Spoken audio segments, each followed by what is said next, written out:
and this is being streamed. So Cool. We're live and alive. Have you tried that Cunny Kolsch, my dude?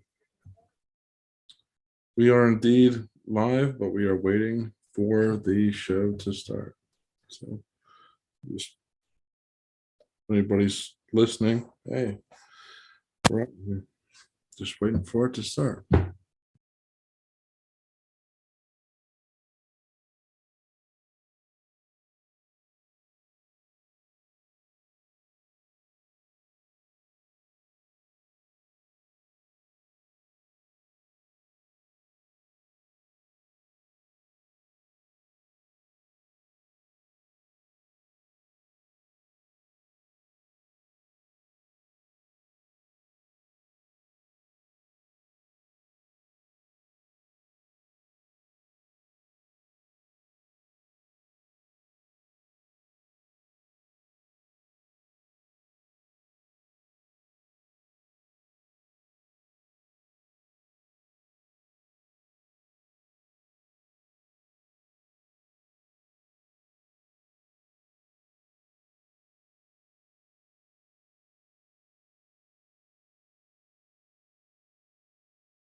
All right, great. Welcome to the Zigmund Reichenbach show. We are happy to have all of you. Thank you so much for joining us on this fine Tuesday night.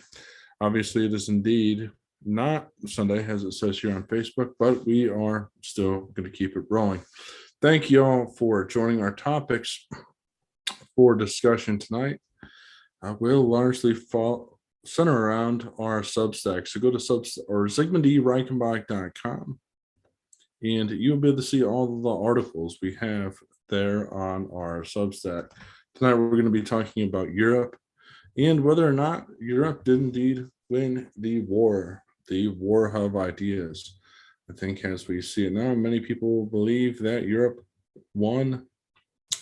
lost the world wars, but ultimately may have won the war of ideas.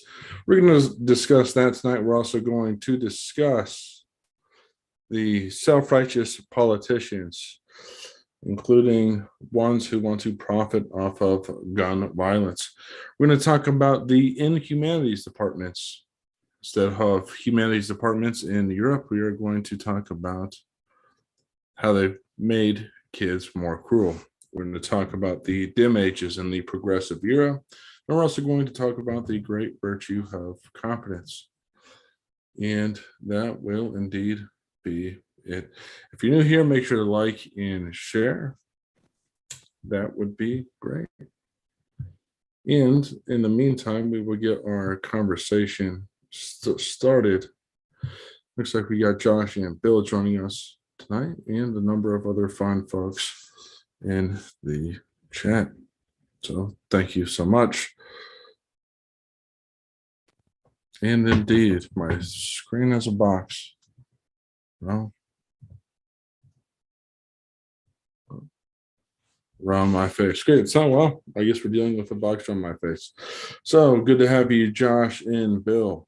The subject of discussion is Europe's revenge. Did we win the war of ideas, or did they get revenge on us for us winning World War I and World War II? I think so. And if we look at how much of American philosophy is being taught in the education system compared to the European philosophy, seems like they have indeed won the war of ideas, whether it be CRT, Marxism, environmentalism. It looks like they are on the winning front in revenge for what we did in World War II.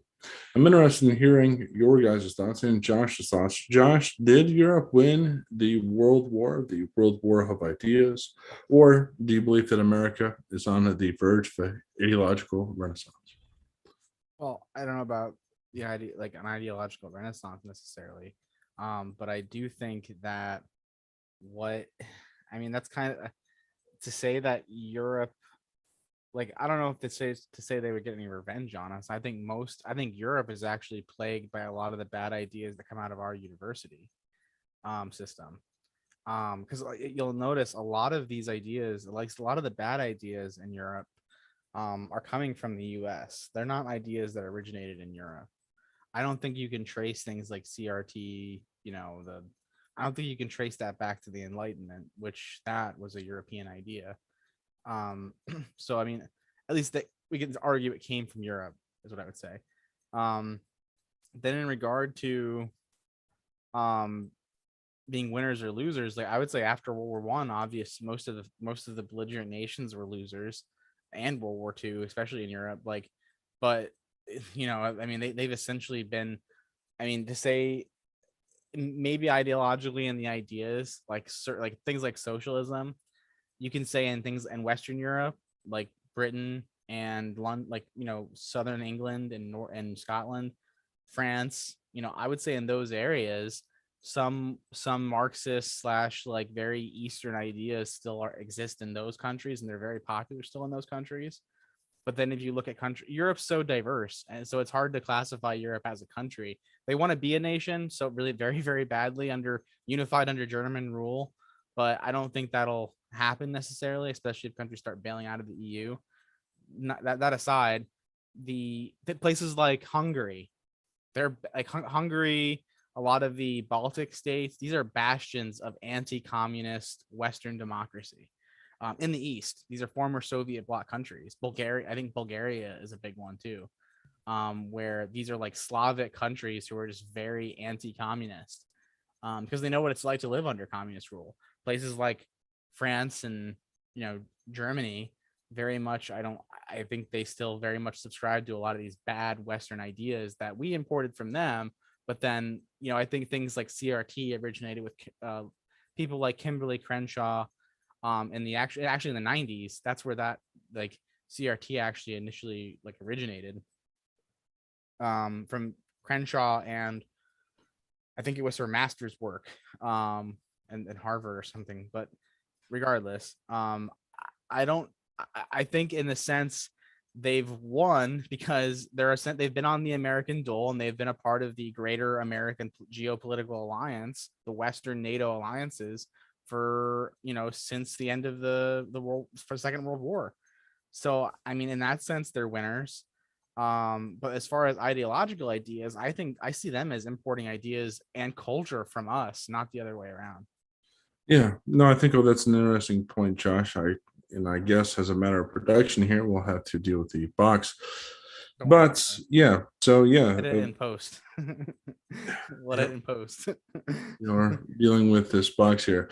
But yeah, so there is some validity to that, and CRT did indeed come from America, but it appears as if back as far back as 1889 that America was the nation that was importing European ideas, particularly Yes. Hegel's Agreed. philosophy, Agreed. with gentlemen like William Torrey Which Harris. if you make the connection, you could argue that CRT, if you can make the connection between Hegel and how much of that was imported to the US and how that led into CRT and the class warfare, and then class warfare developed into social warfare after the Soviets kind of fell and decided that the Soviet Union wasn't for them, or the socialists decided that the Soviet Union wasn't for them, which happened shortly after 75, after Gulag Archipelago was published first.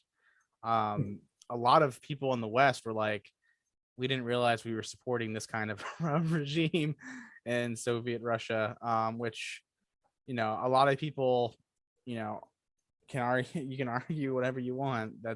We can argue the death toll numbers, but the death toll numbers are there. So as far as like governments treating people badly, if you want a great source on this, there's something called the Black Book of so I don't know if it's called the Black Book of something, but it's basically the reason people remember it is 'cause it's called that, I think.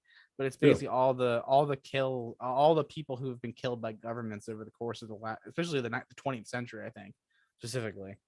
Being I think they call it democracide or something like that, being killed by your government. Mm. I can't remember the word for it. But plenty of people, plenty of people, especially not necessarily here in the West as much, but yeah. Well, Um, it's just interesting to point out though, as we look at world history, how America was importing German ideas into the country that made America more European, which gave us such the that Prussian education system.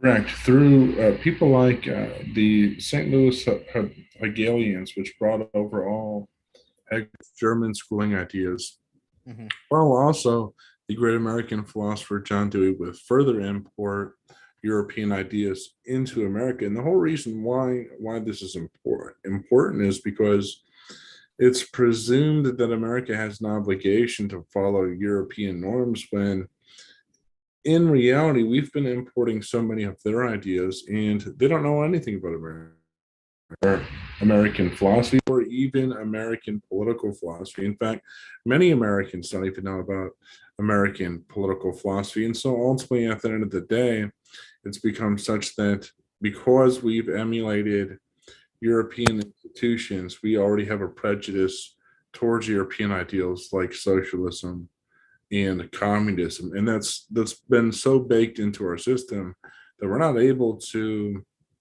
really think about what an American education system would look like, or even what it was. That's how far gone we've been because I would say Europeans have won the war of ideas. Yeah, but we want. I mean, at the same while winning I don't know if maybe the war of ideas you can make the argument for, but as far as like the actual wars, the actual culture, Europe imports a lot more of its culture from us than we from them. Maybe I'm assuredly back in the day, Europe was the place to be because those were the people who were essentially doling out power in the world and then the world balance basically. But um, I think it's definitely more so. It's more so Europeans importing our culture. It's gotten better, and especially since the wall fell, I would say those like I'm talking the Anglosphere, like the Western Anglosphere. So I'm talking UK, France, Germany, the Low Countries. Maybe you can include Scandinavia as well. Like this is the free Western world. I they know much more about our culture, I would say, than they know about their own history. Which might be an indictment of their education systems more so, but I I think that like they're much more likely to know who, for example, Kanye is if you're talking to a younger person in Europe than say like they're more likely to know Kanye than say Hegel or even um Kimberly Crenshaw for that matter. You know, like they're not gonna like they're gonna have these ideas in their culture, but they're almost not gonna know where they came from in a sense.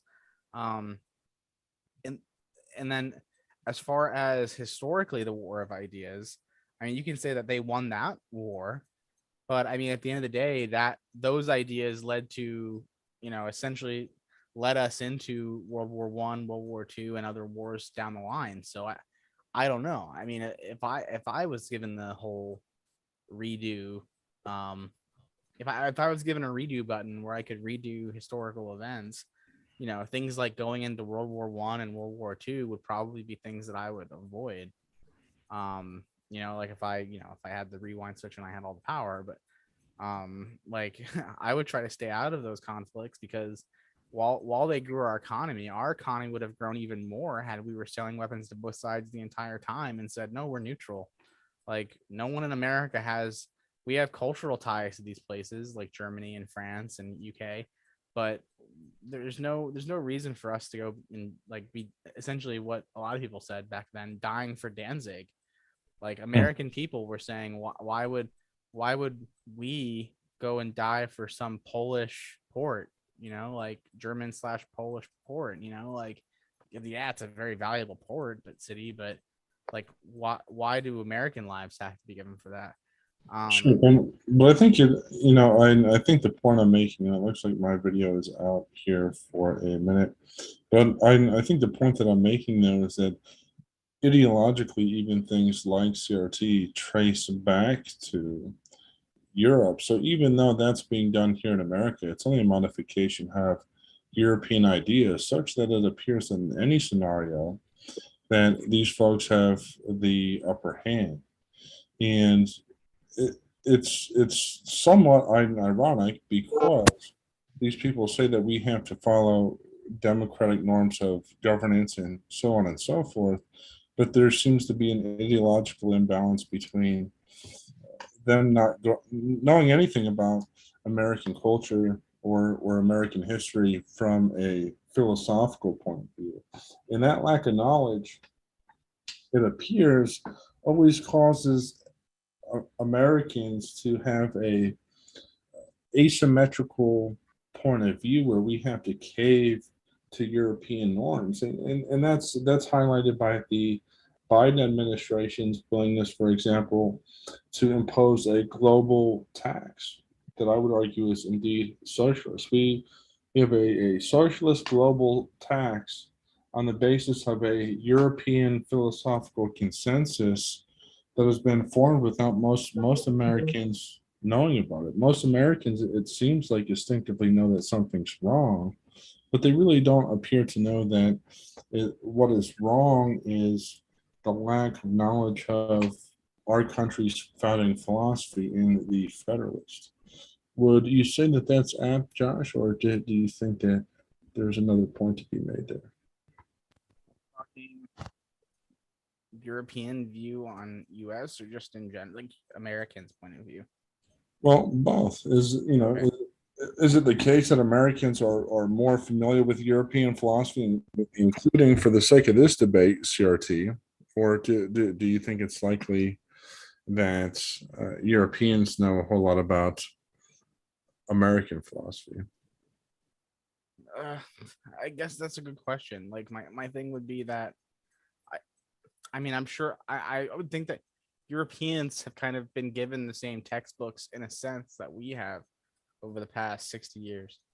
So that surprisingly, they know a lot more about our culture than sometimes, like I said, their own history, which is, or at least it's of more interest to them. So, for example, Martin Luther King, as an example, right? Um, Martin Luther King is someone that if you ask a British person or a German who Martin Luther King is, they'll know who they are and they'll agree with most of what Martin Luther King had to say. So Martin Luther King got a lot of these ideas from socialism, and a lot of these socialistic ideas that he got them from European ideas. And one thing that the CRT people specifically disagree with, Kimberly Crenshaw and Ibram X. Kendi specifically, one thing that they say is they disagree with MLK and his view of creating a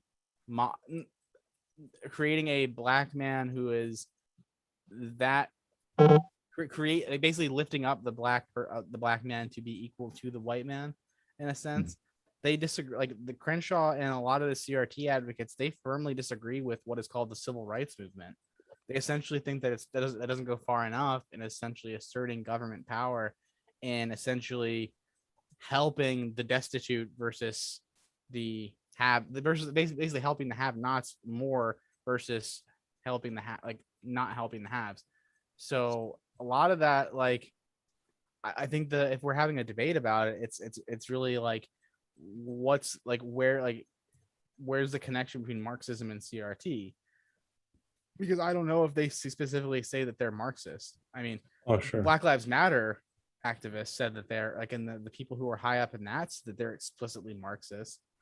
So I mean, that's something we can pin on Black Lives Matter, but I don't know if they're and them and the CRT people are exactly the same group. Obviously, they support one another, but like, Well, I think there is a CRT way to disconnect Marxism from CRT.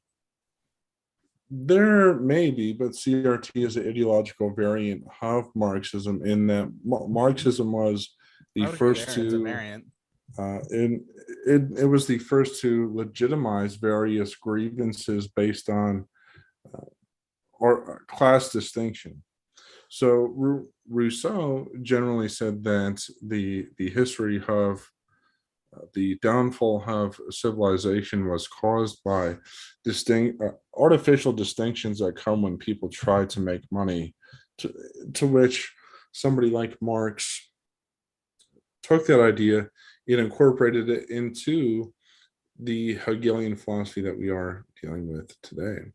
And so ultimately, it seems like no matter how you slice it, because Americans, generally speaking, are more familiar with European philosophy than American philosophy, it appears that in the war of ideas, we have Where would you indeed. like? Where would you say? And this is just kind of this is I don't, this doesn't even necessarily relate to our discussion.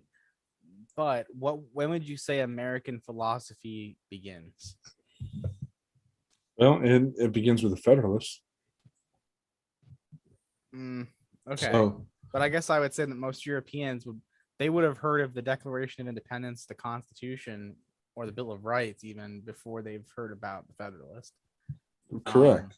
so I would agree there if that's what we're kind of on. Yes, that is indeed the exact point that I'm making. So That I guess it would be a consequence. I guess what we would be kind of agreeing on is that Europe is re-importing these ideas from us.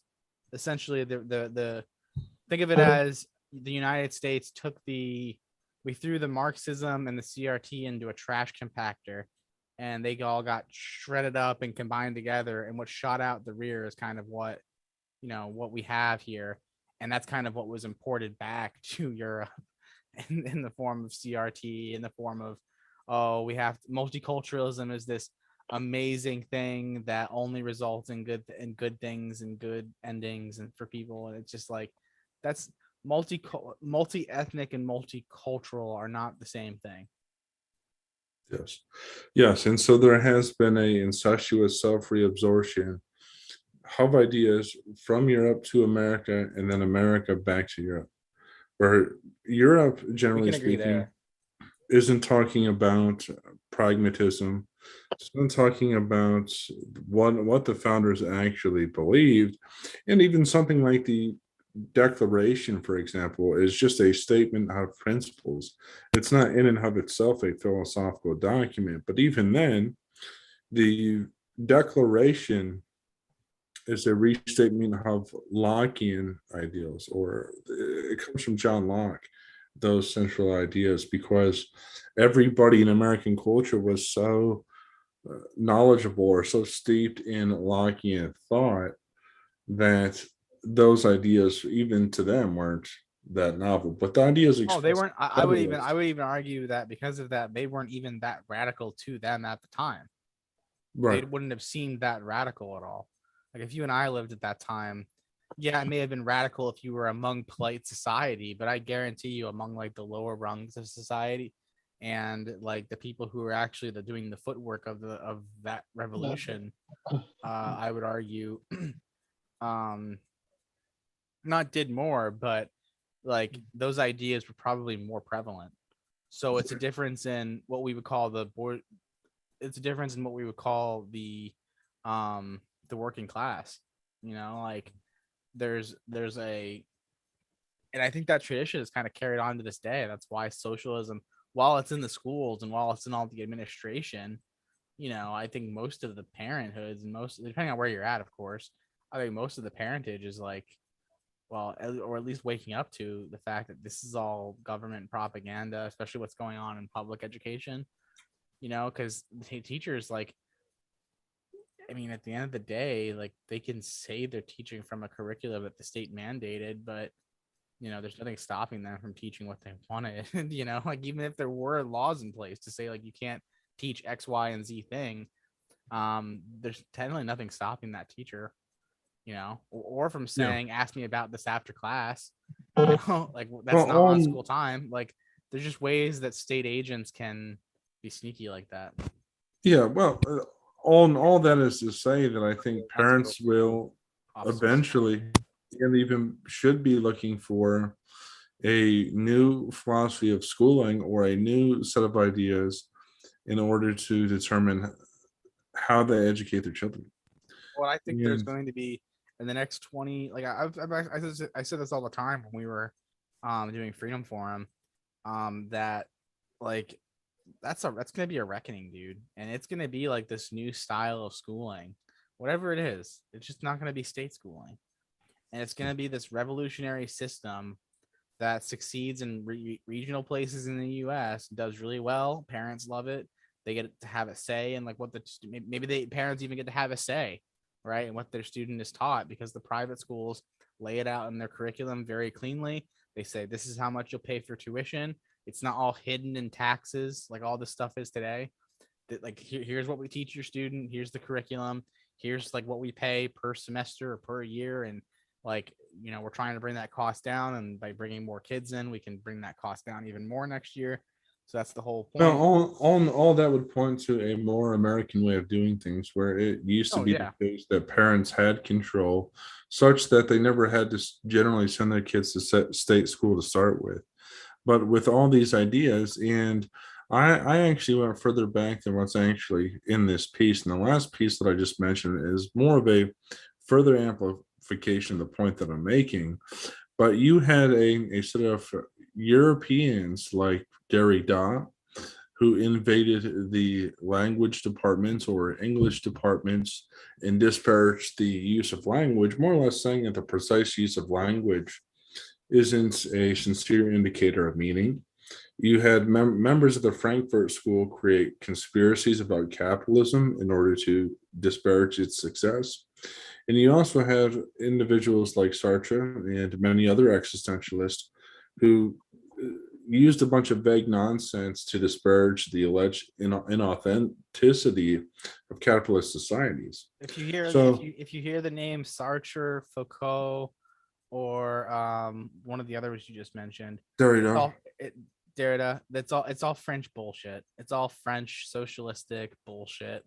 Like you don't want to listen to like you can definitely look into it and do your research on under those thinkers, but like these people were basically scum of the earth. Like they were something like I think Derrida was like a pedophile, or he at least made a lot of arguments for lowering the age of consent to 12, like things like that. So it's like I don't not maybe not a pedophile specifically if we're being like specific about it, but still not a good guy. Like this is and Foucault and Sartre. I mean Sartre. I don't know like much about them specifically as far as like the bad things, but there's a whole lot of it's a lot of like that's what Americans should just disregard as European BS. Like it's a lot of well, that's yes, that it's touted as like the prime of or the city on a hill of European philosophy, but it's all crap.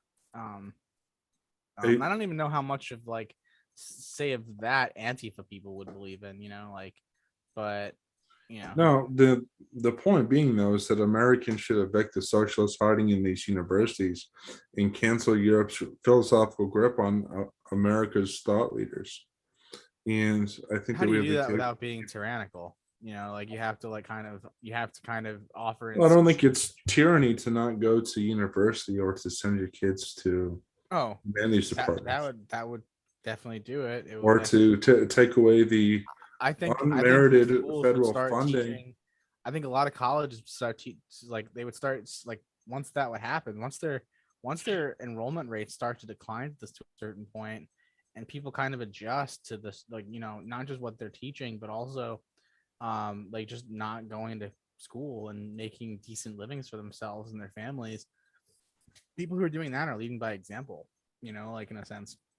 No, right. Well, And I think on all that is aside from the general idea that we can cancel Europe's stranglehold on American culture by refusing to go to universities and starting different universities.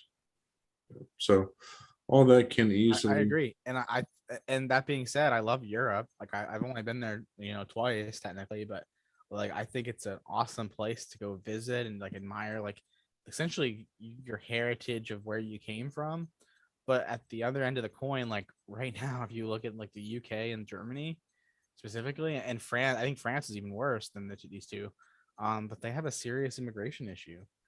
It's a migration issue, and typically migrants are willing to return to their home country, but they come to these countries, they go on huge welfare programs, they get housing. Like, it's everything bad that we talk about in immigration here, but in Europe it's even just more blatant by the government. It's like hotels, like fancy hotels and small English villages and dwarfs in Germany, like where, like small hotels, like they would be like a family getaway or a couple getaway or something like that. Indeed. And then they're forced by the government, and they're paid, absorbent rates by the government, because the government can afford to do that with taxpayer money, so that they can give these, migrants, economic migrants, essentially, places to live, and essentially, not necessarily jobs, but basically welfare. Like, it's crazy And it's crazy what and the that's what Europeans are dealing with, where it's like in plain sight and they don't say it. But in America, it seems like that's been stuff that the right's been complaining about for the last 20 years, as far as immigration. no, that point though, and we'll end that subject here, Yeah. is that points to the rot of European socialism and what it's done to the will of the people inside these individual countries, such that they've received such great therapeutic rhetoric that they've essentially went to sleep on the well-being of their own nation and the people around them.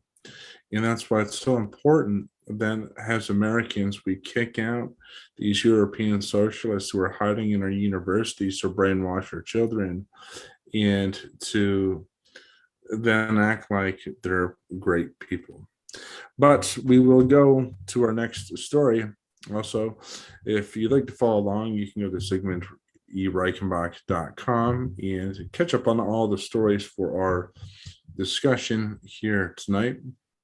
Our second story is about self-righteous politicians. And one of the reasons why I figured that this was important to write about is because with each gun violence tragedy, or just murder in general, politicians everywhere really feel obligated to sermonize the public about acts of violence.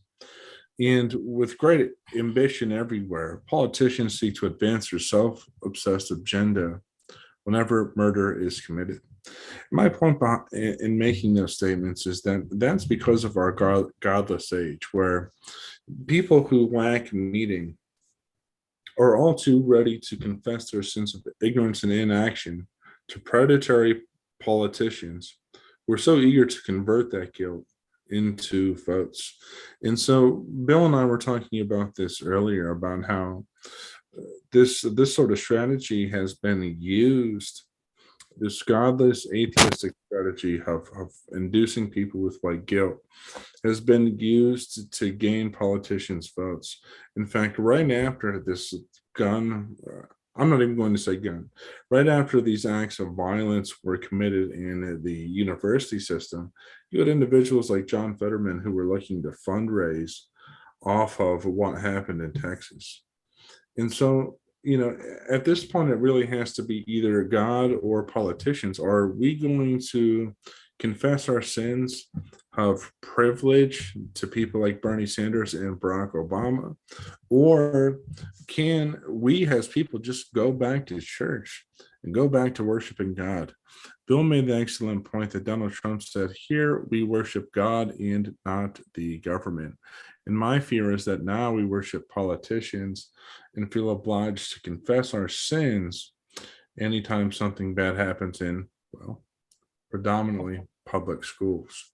I think we do that because the politicians, they have more say over, like, control with executive orders, where the the pastors don't have a lot of say, and a lot of them don't talk about everyday issues. That's a part of the problem with the church. Some of the churches now, they're in their own little spiritual world, and they're not like of this, that's the problem with some of the churches I go to. They're not of this world. They're in their own little world, and then they're talking about like CLA. Sometimes that gets under my skin, like mission trips to India. I mean, it's bad. I mean, they're trafficking girls. That's one of the latest initiatives of CLA to go to, and then it's like, oh, you're not even involved with the United States. I mean, they do have a couple trips here, and then El Salvador, but they're really poor over there, and I guess the people get trapped in a corrupt. They got corrupt governments too, they got they just No, trap. no, I think that's a good point, Bill. I think that a lot of churches are involved in a number of important humanitarian endeavors, but at the same time, I think it's incumbent that we as American people choose whom it is that we ought to worship, lest we be sermonized by these self-righteous, self-obsessed politicians. Either we can go to church like honest, God-loving people, generally speaking, or we can confess our sins to Barack Obama or Bernie Sanders whenever a gun crime happens, Yeah. and we have to apologize for our privilege. I mean, think about how crazy it is knowing that millions of people during the 2000s were going to what were essentially religious revivals when Barack Obama was speaking. These same people claim to be atheists, and yet they believe that we have to confess our sins. And I don't follow. I think it's important that we choose which way we're going to go. I agree with you. Worship politicians or worship God. But politicians, you can't legislate morality. I've heard that before. You just cannot legislate morality. People, but personal responsibility, and then there doesn't seem like there's any repercussions. For that's the biggest thing. Even in this thing in Texas, the guy who now hasn't spoke for days, who was in charge of the incident. It's like, oh, he's just going to get off the hook, and people just get tired of that. People do make mistakes, but then there's never any This consequences. You know what I mean? For them this tragedy lies 100% with the police especially and the public security people who were supposed to secure that public school. So like at the end of the day, like we can blame the guns all we want, but the shooter walked right in the front door. There was no lock on it. No, but when those things happen, Josh, is it the majority of Americans' fault that happened? And if let's even say that it is, does that imply that we have to confess our sins to Barack Obama and Bernie Sanders? No, and I would argue you shouldn't be. But I'm saying that like in this situation, like you have to take all the things and everything into consideration as far as like every time something like this happens, that Beto O'Rourke is going to be down there trying to get his photo op. And we all saw, I mean, I don't know if none of us saw that, but if you haven't, if you go look up Beto O'Rourke, he was at like a city council meeting with the mayor was there and like sheriff's people and trying to find out how to prevent this from happening again. Probably talking about things like, hey, can we get a lock on this door so it's secure when it's the middle of the day? Someone just can't walk in, right? And Beto O'Rourke went there and he, started shouting and screaming, and they basically got cheered because they kicked him out. Well, he's mentally ill. Well, no, he's not. He's doing anything. He's doing everything that someone in his position he's essentially, think of him as the Texas heel candidate, right? If it's a wrestling analogy, he's the heel. In Texas, he's a heel. Like he's trying to win over that audience that he's probably not going to win over until he has some kind of a heel turn where he's like, okay, and he tempers he's only acting this way because he's looking for election opportunities, trying to bolster. He has a lot of money, Bill. He's going to be looking to get, run for president again. He did it already once. Where's he get his money from? Oh, I mean, maybe he has a money problem. I mean, I don't know. But My point is that that's one of those things where, yes, he's doing that so people on the left can be like, oh, God bless him. He's so brave. I wouldn't be that brave to go in front of a bunch of Republicans and say gun rights are bad. We need to do something. And he was saying shame on them and like all this stuff. And eventually they started shouting back at him because they had the microphones and they were saying, well, shame on you. Like you're coming here to politicize the deaths of these children and these teachers. And that's kind of what Zig's talking about when putting these politicians on a pedestal. He's trying to be the Barack Obama in that scenario, right? The Republicans have a problem, like I was talking to Zig at the office, with the narrative. Okay, the guns are killing people. They cannot, the Republicans or that side can never say, get over the narrative that the guns are not killing people. It's mental illness. Well, that's part of the point That's- I'm trying to make here in that article, Bill, is that if you are a Republican, you should really point to how these people are trying to get people to worship false idols, in other words, self-righteous politicians, in order to fundraise. I mean, it's really hard to believe that any of these self-righteous politicians care about stopping gun violence when they use it to fundraise. John Fetterman, the day that came out, sent out a fundraising appeal. saying we have to stop these gun nuts. Right? Okay, and Yeah, to I'm me, sure it's- the problem is really, I guess we'll break it down into threefold. One is that it's a religious problem. People are unwittingly or perhaps wittingly worshiping politicians and confessing their guilt to Bernie Sanders and Beto O'Rourke.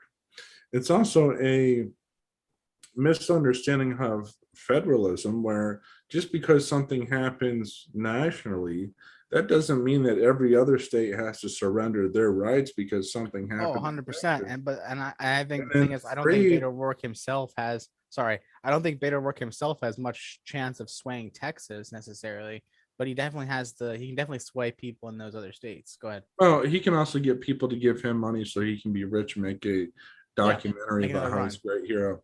And Yeah. and three, That makes you sense. have a media problem. I wouldn't be surprised if, for some members, some power brokers behind the scenes in the media, then they really encourage their staff to highlight these events for money. Oh, yeah. That's Michael Moore made $54 million off of Columbine. Right. Do you think he's really upset about gun violence when he's $54 million richer? No, he likes gun violence. I mean, Oh, and I think in I a read an certain article way, or I some of read these something on people Twitter do. today where we shouldn't even be using the term gun violence. It's just violence, right? Right. Gun violence is just the lefties essentially saying like they're essentially using they're saying gun violence to say this is a gun issue, and it's not really a gun issue, like Bill said, and like you said, Zig. I say it's a state issue. It's a problem with the state not being able to protect your children. You shouldn't be having. Let me just kind of get this out. You shouldn't have your children in state prisons where they can't even protect the prisoners. If you were a prisoner in one of a state facility and someone came in and started murdering prisoners because you're all rapists and thieves, and you're going to depend on the state to protect you, that you have another thing coming. Like, the state is not there to protect your children. If that shooter got into 3 other classrooms and locked those doors and murdered every single person in one of those classrooms, and the police took the same amount of time that they did, like it's a case of the state is not there to protect you. Who ended up protecting, like, and there were reports of officers who went in and got their kids out individually, right, and got their kids safe home.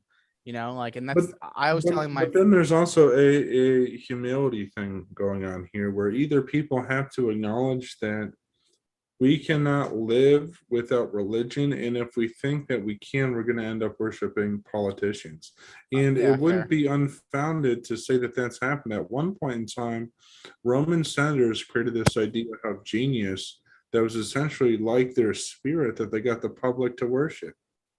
And so this idea that people can worship politicians is not totally unfounded, and anybody ought to be forewarned about what it is that's going on here. But there's a lot more corruption behind the scenes than what this really might initially look like at first glance. Think of the people who have made so much money from all these violent attacks: CNN, on all the major news networks. It seems like they will air this in order to sell ads. And if you're a Marxist, if you're a particularly committed left winger, you ought to find the media exploitation of these things absolutely unacceptable. Where is the Marxist protest of things like CNN or Michael Moore, who are cashing in on people dying? Where are the Marxists at? I don't think Karl Marx says that, well, the bourgeois, as long as they profit off of children dying in the name of socialism, that's okay. I don't think Karl Marx ever said that. I mean, even if you are a committed left winger, the idea that Michael Moore is he'll probably come out with the documentary tomorrow saying how to not feel guilty for your sins of privilege. And you said the media is part of the issue, and I think that's a huge part of it too to consider. Because did you guys hear about the? Excuse me. Did you guys hear about the news story that happened in Charleston, West Virginia, on May 25th of this year? Nope. So this was shared by John Lott on Twitter. Basically, it's a blog post of every incident where handgun permit holders have stopped possible likely shootings, and it's every story, left or right, that favors this narrative, basically, right? But this is Charleston, West Virginia, May 25th, 2022. Basically, this man was driving very fast in a neighborhood area, and he was speeding his car through these areas. Someone threatened him and told him, "Hey, please don't do that. And like, you come back here, we're gonna ask you to leave again if you drive through here." So the guy comes back with an AR-15 style firearm, so to speak, and he starts shooting at a graduation party near an apartment complex and just starts shooting into the crowd. And a woman, like a mom of some kind in West Virginia, pulls out her pistol and shoots the guy. Right? This happened on May 25th. Like May 25th is when this occurred, and they're not filing charges against the woman. The guy who was doing the shooting was named Dennis Butler. He did no injury, no one died, there were no injuries, right? So that's why it's not the media is they're little, like, I think Michael Malice describes them best. They're tobacco executives and they're selling cancer, and the sooner we realize that they're selling cancer, the better.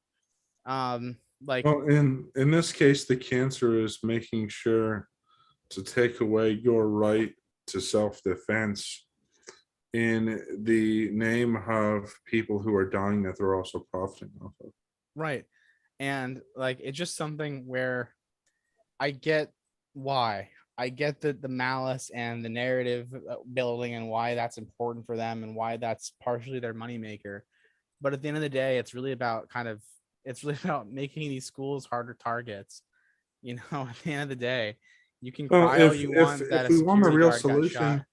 let's make sure that parents are able to have the money to take their kids elsewhere. Exactly. That I think is the best solution that the right can come up with. Like, why are you? I think a lot of ANCAPs that I follow were criticizing, not criticizing people, but just saying, hey, I wouldn't be trusting these government institutions to be keeping your kids safe, right? And you can say they did. Like, there was two things that happened.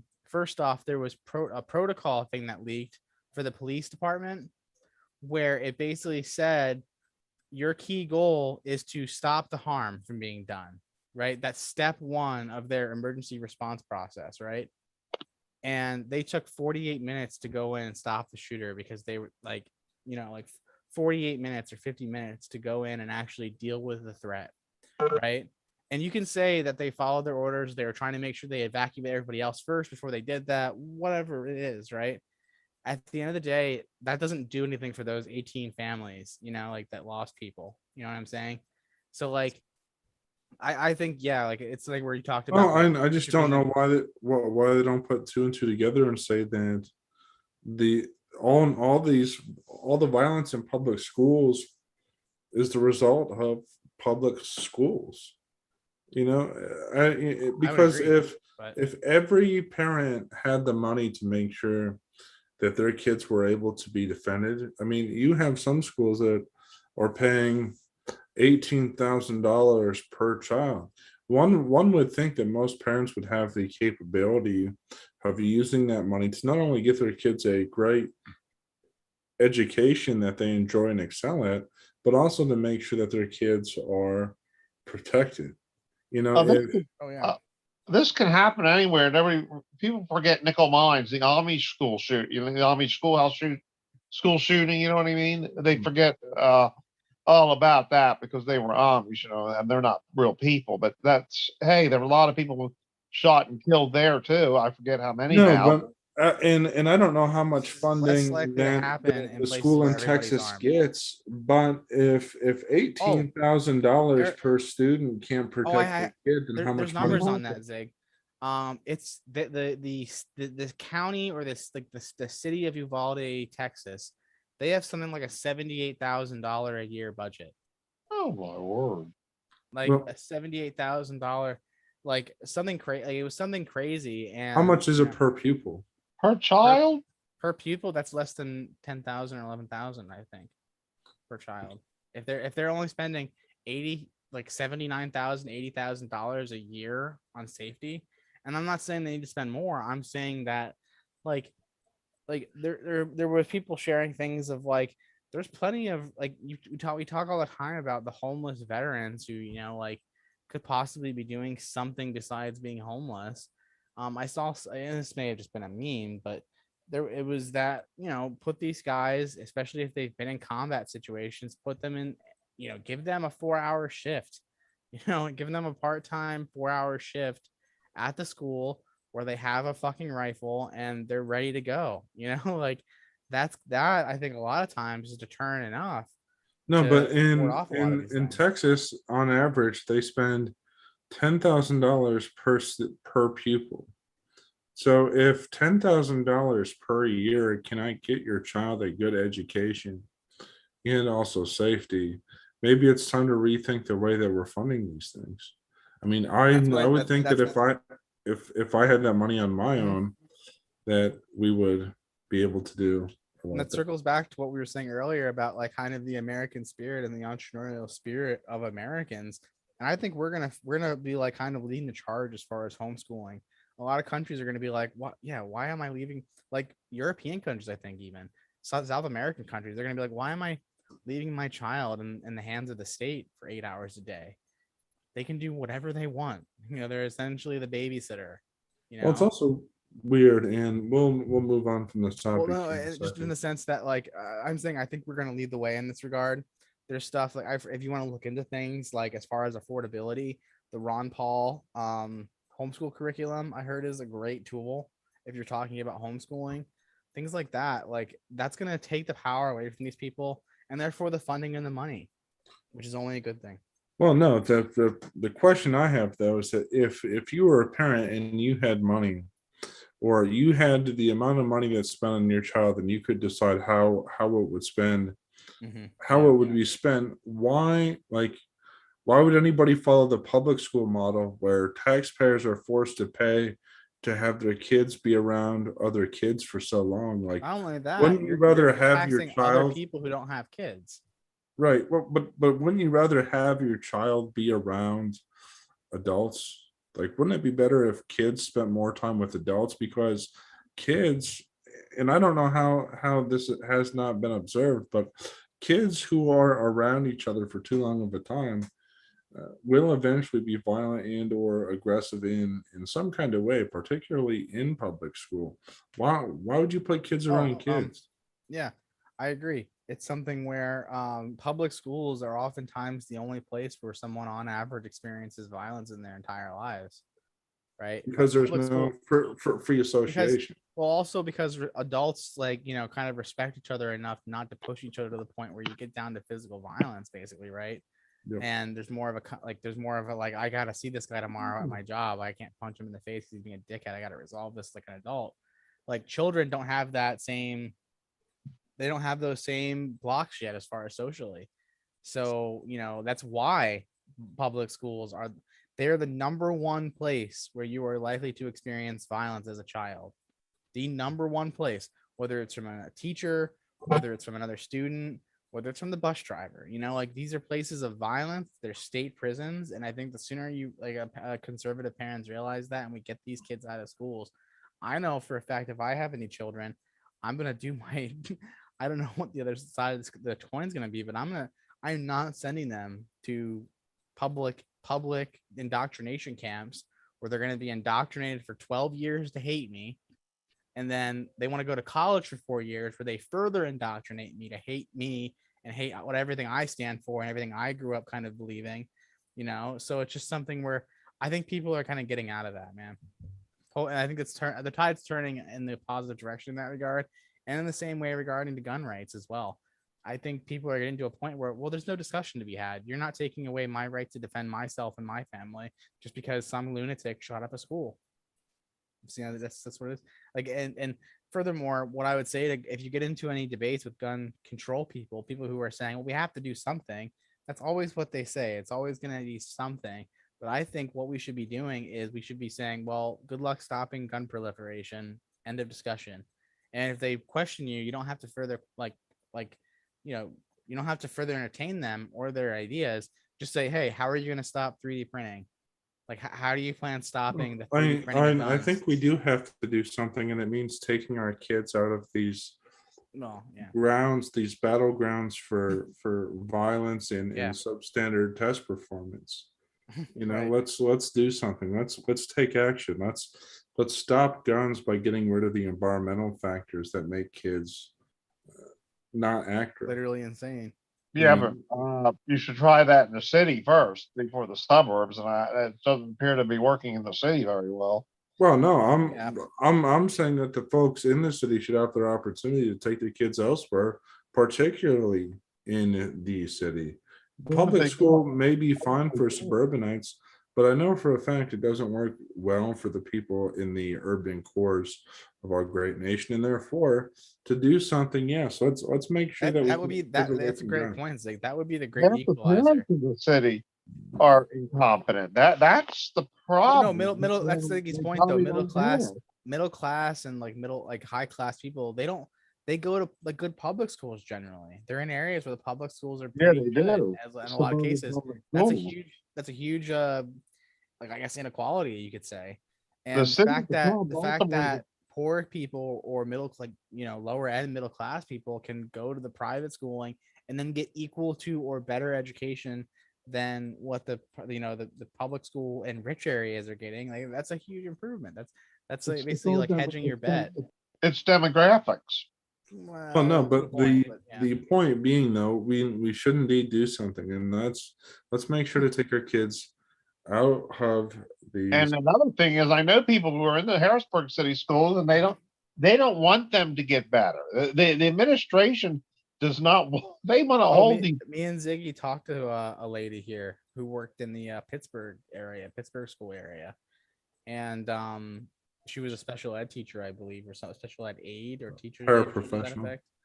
Yeah, and she was saying how awful it is here in Pittsburgh, just as far as like these are people who voted Democrat very consistently in the last like 12, 20 years, and they're starting to rethink things. I mean, at least from what Ziggy and I were talking to.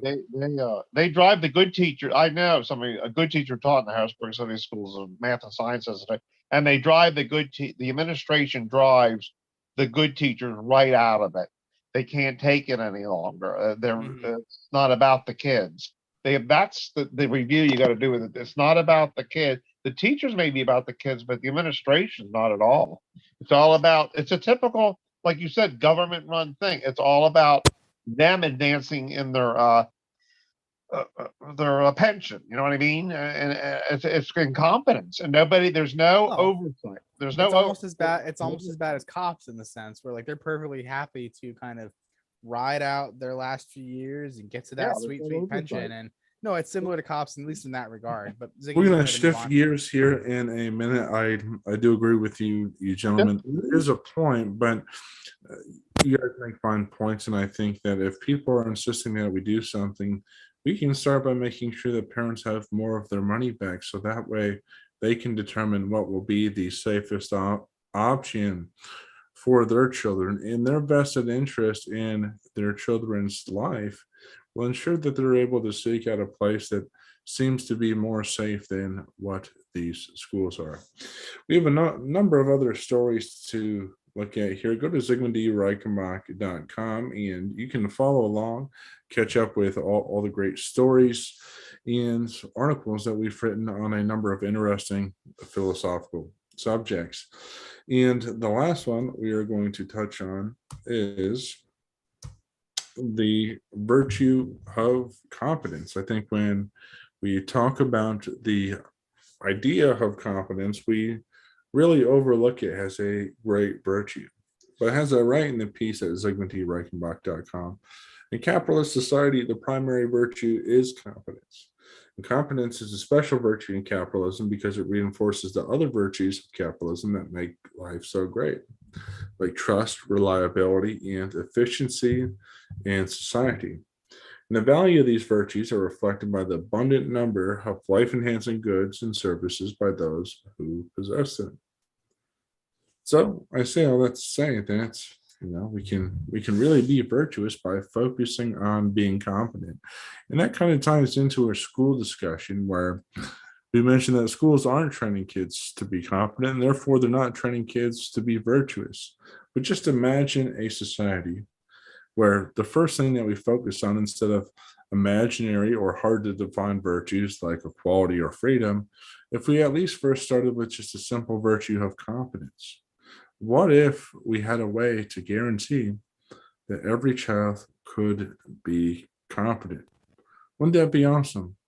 Wouldn't that see society totally change in a way that's more fair and more pleasant than what it is already? I guess I'm interested in hearing what you guys have to say, Josh and Bill. What do you think? Or do you think even that competence is a virtue? I think it's definitely a lesser known virtue because most things you can probably distinguish as either a virtue or a vice. And I don't know if I would consider competence a vice. You know, you'd be very hard pressed to determine competence of vice.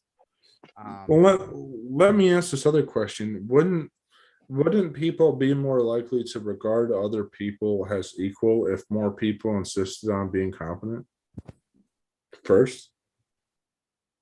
Yeah, I would agree. If it's competent first, yeah. Once you added that caveat, I would agree because at any job, that's the first thing you would try to get good at is you want to be competent so that everyone sees you as one of the crew and one of the competence enough to the point where you don't need help from anybody else. You don't need someone watching over you. You don't need someone, taking care of you or holding your hand at all. Competent is someone who can do that within a week as opposed to someone who takes a month to learn that. So in that sense, I don't think there's going to be any equality there. Everyone learns differently at different speeds, but you could say that competent is definitely a goal to strive for sure. Well, and the whole reason why I mention it is because it seems like it would be much more sensible as a society if we first equipped our kids to be competent before we try to make sure that they have freedom or equality. Right? Yeah, I think that's something that sports teaches kids. If you want to teach kids to be competent, have them get really excited about a sport. I don't care what sport it is, tennis, jogging, baseball, hockey, whatever it is, whatever they like to do, like that's something that inherently teaches competence.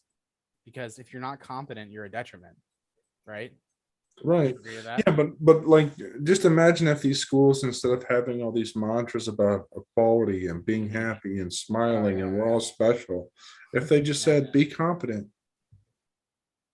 Well, strive. That's something I could see better placed on a teacher's wall than be yourself. You know what I mean?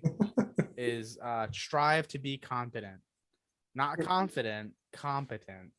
Like strive to at least be competent. Like it's crazy. It's kind of my hero worship in a sense. But if we had Jordan Peterson teaching every elementary school class, You know, we wouldn't Oh, be, we would this be in a idea position. that I mentioned, this idea is trying to elaborate on what it is that he talks about when he talks about competence, Yeah, and yeah, really just trying to reinforce that that appears to be a much greater virtue than anything else. confidence in comparison. Like, I mean, and when you have these things that say just be yourself, well, human beings as they are without any instruction or guidance are most definitely not competent. Well, yeah, and I think schools have been teaching confidence as opposed to competent because they think that confidence makes students not turn into the next school shooter. Or that maybe confidence can lead to competence, but Uh, even then that seems to be that's a mistake. they'd have to make that argument though. I'd have to hear the argument from that individual teacher who thinks that's the case. But I think you're right in that regard. I mean, that sounds to me at least like an American style schooling. You know, like at least just be competent. You know, like you don't have to be the best. Even you can Yeah. strive to be the best, but you don't Well, have to be the best. Competence would be just fine. We need plenty of why do competent we people think out there. people need to be competent? Because our leaders are not competent. Right, true, but at the Well, same time, yes, I that's don't the believe point that of the the leaders are discussion. a reflection of the And people. that's not setting a good example. Oh Right. well, I mean, I mean, we can go into that more, Bill. I think Pelosi, a certain husband of a Rosie's high-ranking senator, got into a DUI accident, right? And this is a wealthy, like senior individual, you know, who's supposed to have a lot of wealth, power, respect. There's different But rules for different people. oh well, that's No, definitely the but case of that. But the point sure, being though is that yes, I actually think you're right, Bill. I think that what a lot of teachers will do is they'll use all these words like, oh, you're special, let's all be nice, let's You're do all special. kumbaya, yeah, but we're all that's equal. They'll do that as a mask to hide their own incompetence, when instead they could just say, hey, we're going to be competent today, we're going to be diligent, we're going to be respectful, this is how you do it, this is the way that that's done, and that and this is and how it's going to be. what's crazy is that in that sense, this you are kind of depending on the state to teach your children those values, right? Like Oh no. no, like I Yeah. think you are. If you're sending your children Not to public school, you're rolling the dice in that regard.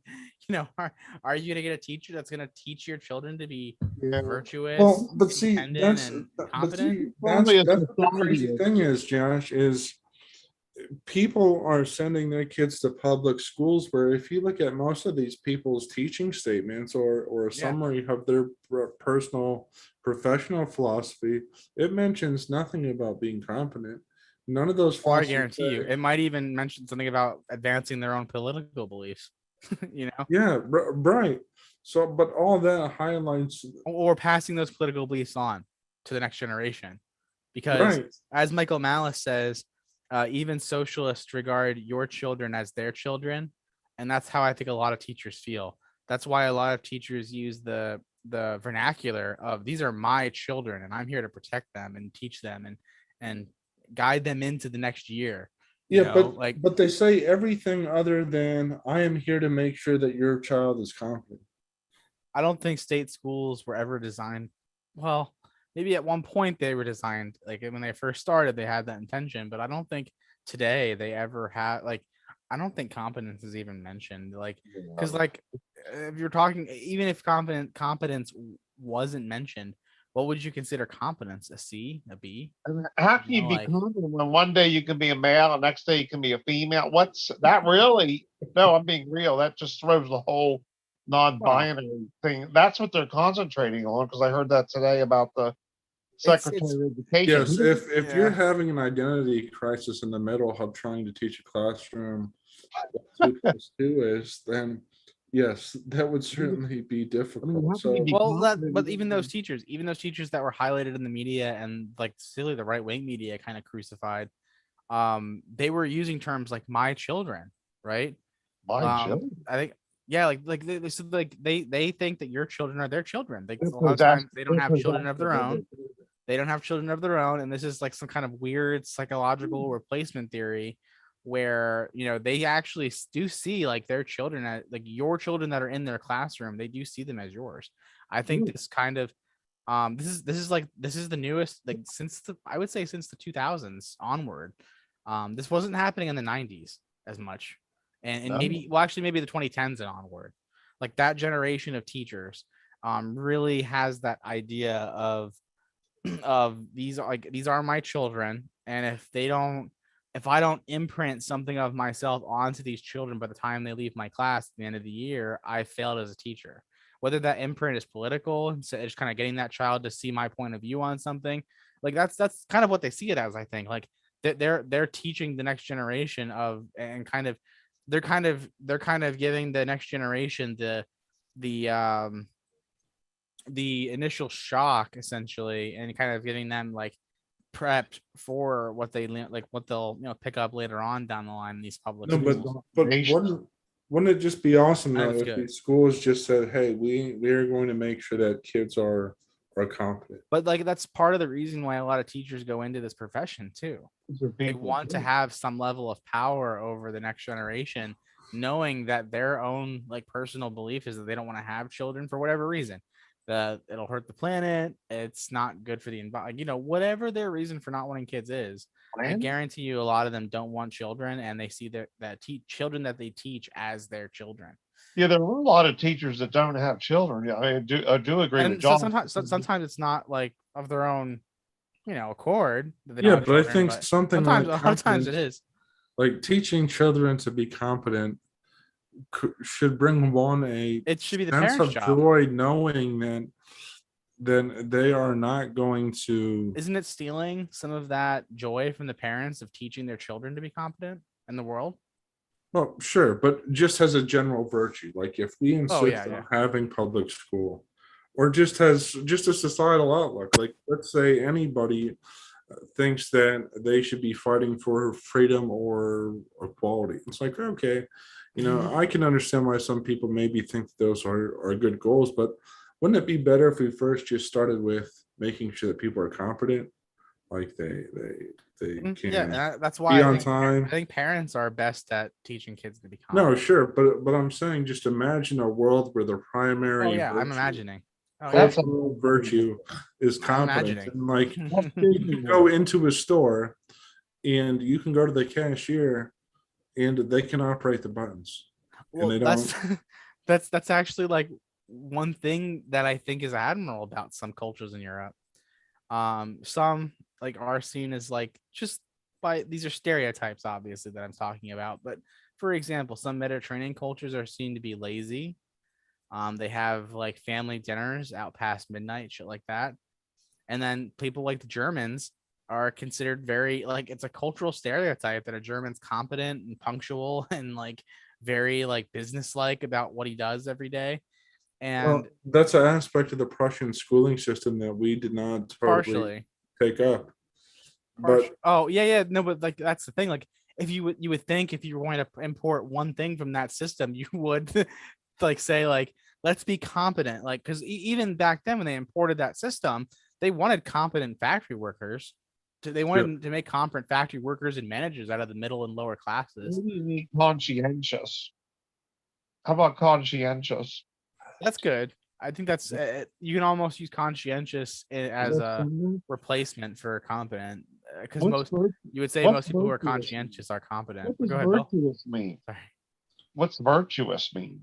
so just virtuous means acting in a way that's respectable Oh, okay. Well, or I would say memorable for good I would behavior. say recognizing virtuous is being able to recognize things that are possibly inherently good. Yes. Because a vice would be things that you would could describe as inherently bad. So like a drug addiction or an alcoholism addiction, like those are or a gambling addiction. Those are vices. Like those are things that could bring you some happiness and some like short term wealth or whatever it is, but they're probably not going to be the source of happiness. So see, Bill, even something like conscientious means wishing to do what is right, especially to do one's work or duty Right. well Yeah. and thoroughly, which that last part Still, maybe is competent and conscientious would be good pair words to Yeah, but then For if part of you your want to education make everybody programs, wish eh? to do what is right, then typically it's the state that determines what's right, and then those people become serfs to the state, like in China. And that's why I said, like, I was like kind of harping so much at homeschooling. Like, I think that's why I think America is going to lead the way in this regard. I think the UK is going to see that the UK is already kind of coming to the realization now that they can't really do a national healthcare system. like, like it's going to be a tough. That's the next big pill for Britain to swallow. Is their national healthcare system is going bankrupt. Nurses are quitting en masse, like, and coming out of the worst pandemic since like the Spanish flu. Some people would say, No, like, but just think of the economic savings and the sense of democratic camaraderie people would have if they were just competent. If they were just well, I mean, able to do whatever job. I'm not arguing against competence, but I can see why like there's some people who might not ever attain competence. No, I think that's a virtue that anybody can attain. Just as so here's what I wrote. They said almost everyone can be competent insofar as they're attentive to and respectful of the needs of the people they're employed to serve. I mean, Yeah, I mean that you can like my thought process was just thinking about, I guess, the marginalized, but like someone who, but even someone who in that situation, someone who is mentally challenged or mentally handicapped. I My mom has, she works with them in like where they're employed to do certain various tasks, whether it's to sew a stitching on, to do it repeatedly throughout the day, or to see, pack them, I whatever it think is, in those communities they take being competent more seriously. Oh, agreed. And I think it's something where those kind of things unfortunately get a lot of money from the state. But technically Well, private, I sure, think. they're state subsidized, but my point being though is that it seems like generally speaking, there's a particular emphasis in the special needs I community. I would say that thing is better for the special needs community, and this is just me not being a part of the special needs community and talking about them. Sure. But I would say the special needs community would like benefit much more from like work programs like what I was describing, as opposed to being in these state schools where they're trying to teach them math and No, but science and in complex some of things. those state schools, there is a particular focus on being competent. And I guess what I'm saying is the Yeah. interesting observation is that why is being competent only focused on like why is that only a cultural emphasis amongst one group of people? Why is it only taken seriously in one very limited context? I think that Yeah. that should alarm anybody because again, I believe that many in the special needs community do end up being competent because they are respectful and attentive to the needs of the people they serve. And a lot of kids, teenagers, people who are socialist or communist or not, they don't care. They're not attentive to anything. Their mind's somewhere else in games, in whatever. No, their mind is generally focused on their political ideology. And the one thing that I always point to is the tragedy of the commons.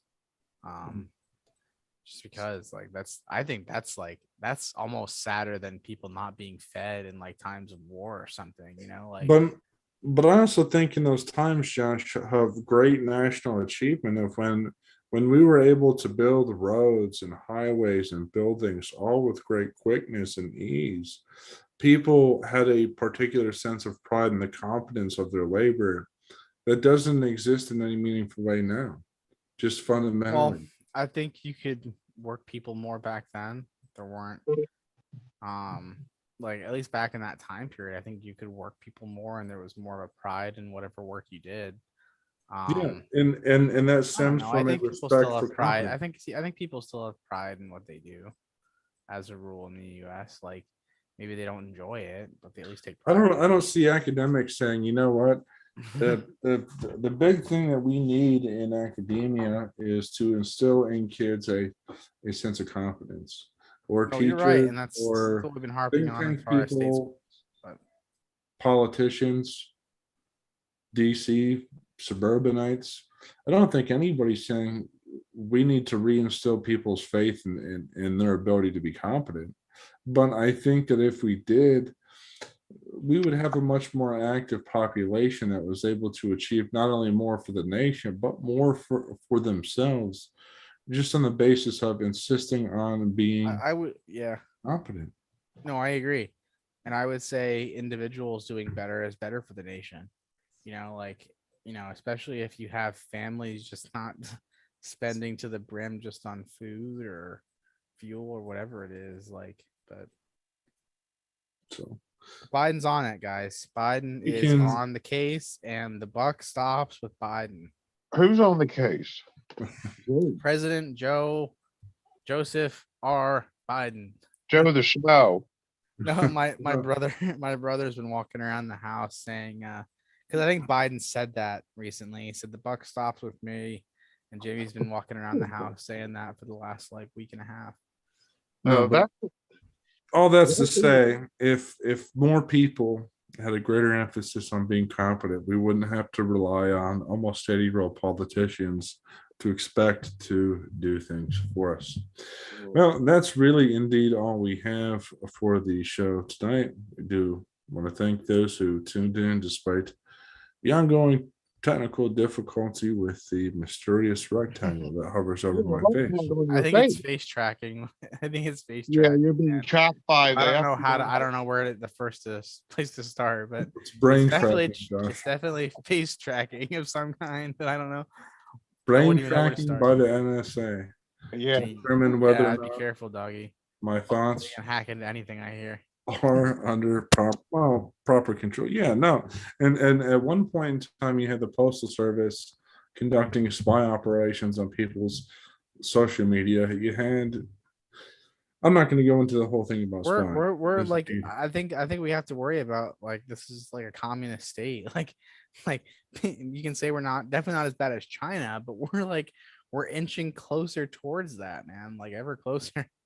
well, So, each generation this year, we have to find some way to combat. feed your that. kids. You get to But- find a way to feed your kids. That is indeed all we have. Make sure to like and share the post at Zigmund Reichenbach commentator, because Facebook wouldn't let me use my own legal given name, and they insisted that I Your tack on name's this too weird. German.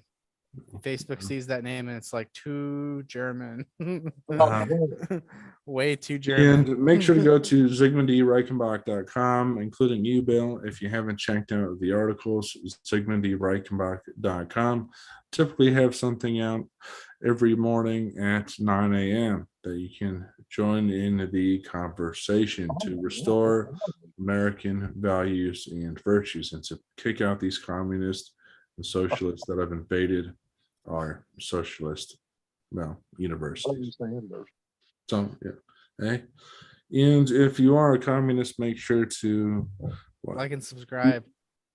you guys, communists don't say Hail Mary, they say Hail Bernie's. Oh, Bernie's. To, Bernie's about 95 years old right now. all the more worthy of being a wise Trump's prophet. getting up there too. But yeah, let's close it out. Thank you for watching and listening, everybody, or if you're listening. And we will also have this uploaded to Spotify. So you'll be able to follow us on the go. And yeah, do that. That'll be cool. So that's all we got. We will talk to you on Sunday at 4 or 4:30 to cover some of the things that we didn't cover today and more. So that's all we got.